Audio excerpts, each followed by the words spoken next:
अप्रतिम विरासत चैनल पर आप सभी का स्वागत है। आज एक ऐसी कहानी सुनेंगे जो आपके बड़े से बड़े दुख को भी निस्तेज कर देगा, यानी दुख के प्रभाव को बिल्कुल कम कर देगा, साथ ही परमात्मा के प्रति आपकी निष्ठा को और भी प्रगाढ़ करेगा। तो चलिए शुरू करते हैं। प्राचीन समय की बात है। एक गरीब विधवा औरत अपने 3 छोटे बच्चियों के साथ एक नगर में निवास किया करती थी। पति का देहांत होने के बाद वह लोगों के घर में चौका बर्तन करती थी, जिससे परिवार का गुजारा हुआ करता था। तभी एक अजीबोगरीब घटना घटी।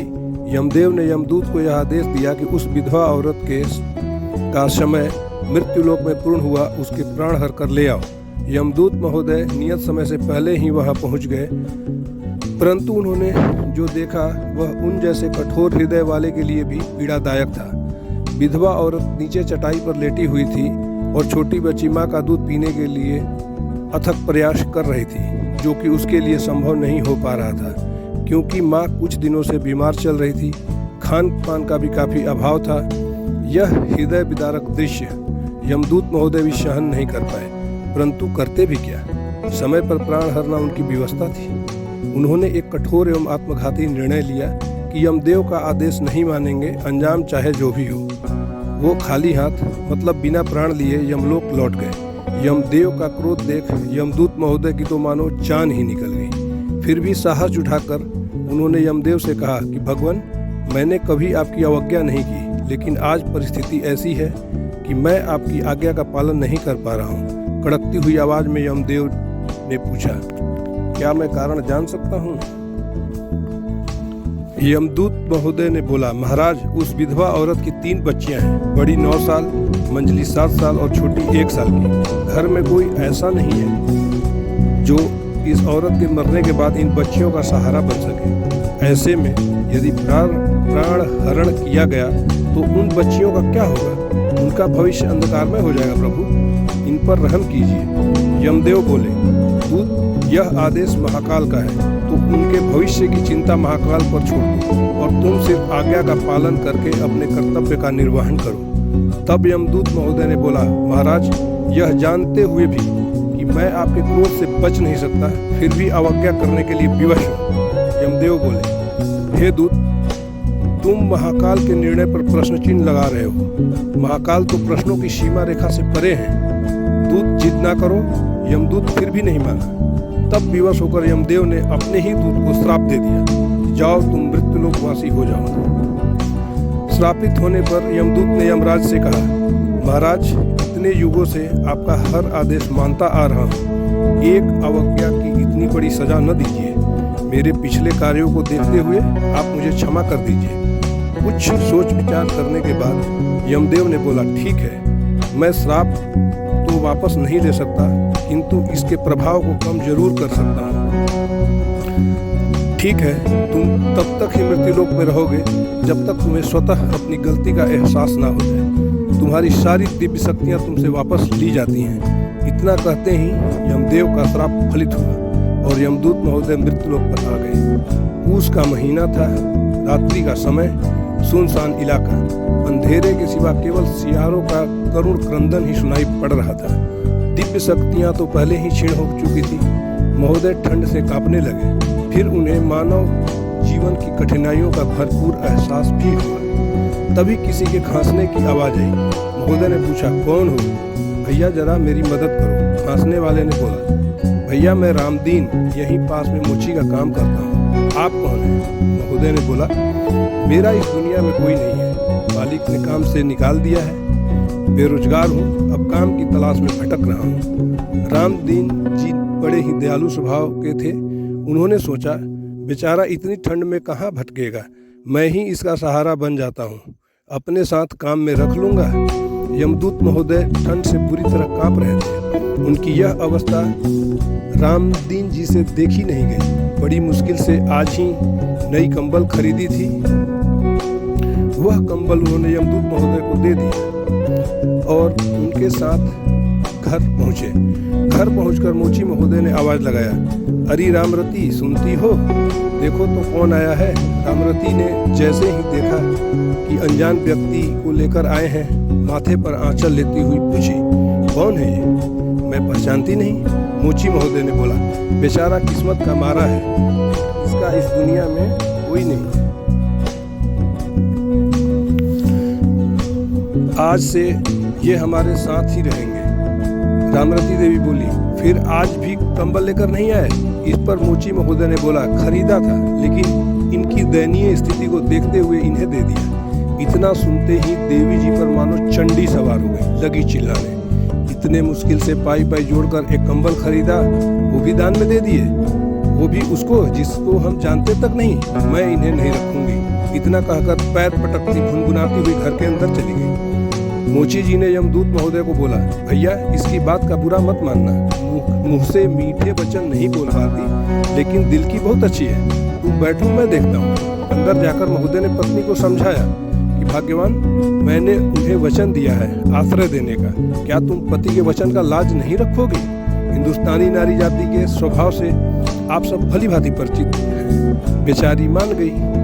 अगले दिन जब रामदीन जी काम पर जाने लगे तो यमदूत महोदय को साथ ले गए। महोदय की दिव्य शक्तियां भले ही निस्तेज हो गई थीं, परंतु दिमाग में यमलोक का पूरा खाका तो मौजूद था ही। दुकान की दयनीय स्थिति को ठीक करने के लिए जी जान से जुट गए।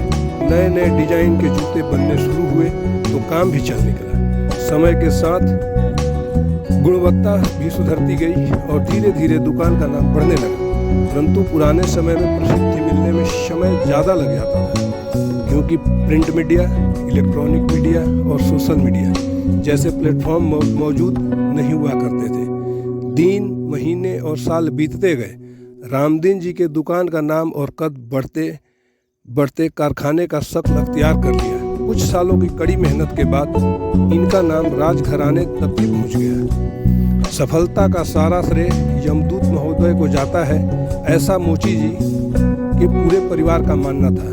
सब कुछ ठीक ठाक चल रहा था। यमदूत महोदय बहुत खुश थे। चलो, मैंने अन्याय के खिलाफ आवाज उठाकर एक नेक कार्य तो किया, साथ ही साथ प्राण देने के कार्य से मुक्ति भी मिल गई। तभी कारखाने में राजा के सैनिक आए और बोले, चलो तुम्हें महाराज ने बुलाया है। रामदीन जी डरे सहमे महाराज से मिलने राजमहल पहुंचे। वहां पहुंचकर उन्हें दो दुर्लभ प्रकार के चर्म टुकड़े दिए गए और बोला गया कि इस चमड़े का जूता महाराज के लिए और इस चमड़े का जूती होने वाली महारानी के लिए बनाना है। राजमहल से वापस आकर उन्होंने यमदूत महोदय से बोला, भाई आप स्वयं महाराज और होने वाली महारानी की जूती बनाएं। महाराज के पैरों का साइज तो मोची महोदय खुद लाए थे, परंतु होने वाली महारानी जब सैनिकों के संरक्षण में रथ से सपरिवार उतरी तो यमदूत महोदय किसी गहरी सोच में पड़ गए।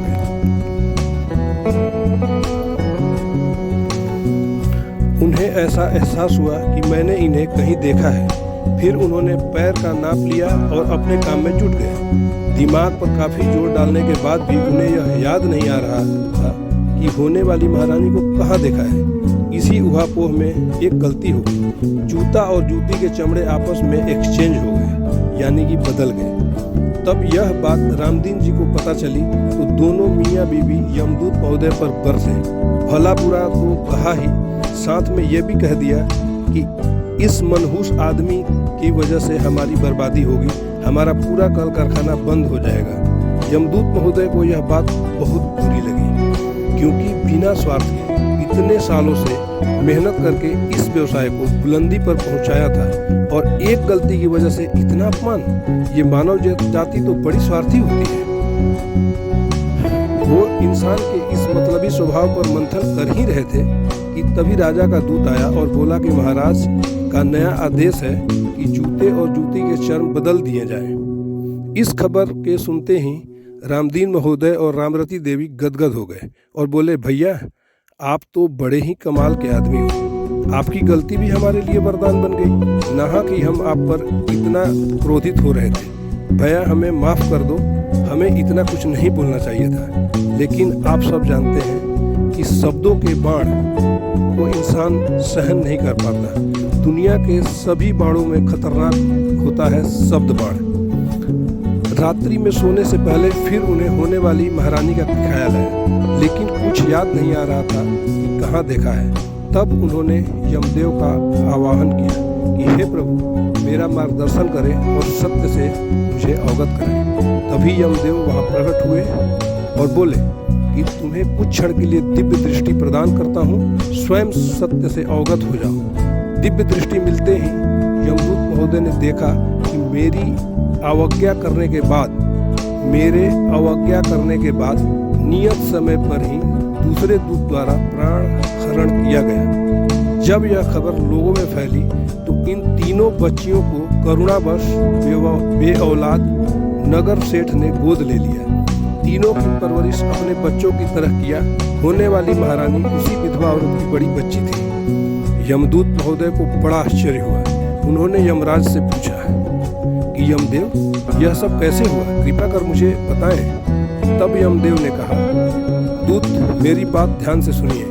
इन तीनों बच्चियों के प्रारब्ध में राज सुख भोगना तय था। पूर्व जन्म के कुछ पापों का प्रायश्चित करने के लिए इनका जन्म कुछ समय के लिए दासी पुत्री के रूप में हुआ था, पर नियति के मुताबिक जब इनका समय चक्र बदलना था तब इनके माता का मरना भी आवश्यक था। माता का मरना भी उनके अपने कर्मों के मुताबिक ही हुआ। यदि वे जीवित रहते तो इन बच्चियों को भी चौका बर्तन में ही लगना होता, लेकिन इनकी नियति इनको उस मुकाम पर ले जाना चाहती थी जहाँ पे इनको जाना था, क्योंकि सबकी नियति नियंता द्वारा पहले ही तय कर दी जाती है। नियंता के प्रेरणा से ही तीनों बच्चियों का लालन पालन नगर सेठ द्वारा किया गया। परिणाम स्वरूप अब बड़ी बेटी महारानी बनने जा रही है और अन्य दो बेटियां भी समय आने पर राजघराने में ब्याही जाएंगी। इतना सुनते ही यमदूत महोदय यमदेव के चरणों में गिर पड़े और बोले, हे प्रभु, मैं तो अज्ञानी हूँ, महाकाल के इस रहस्य को समझ ही नहीं पाया। अज्ञानतावश हुए इस भूल के लिए क्षमा प्रार्थी हूँ। मैं दिल से यह स्वीकारता हूँ कि मैं ही गलत था। महाकाल का निर्णय ही जगत में सर्वोपरि है। फिर यमदेव श्राप मुक्त कर यमदूत महोदय को यमलोक वापस ले गए। आप सभी से अनुरोध है कि कहानी पर अपनी प्रतिक्रिया कमेंट बॉक्स में जरूर दें।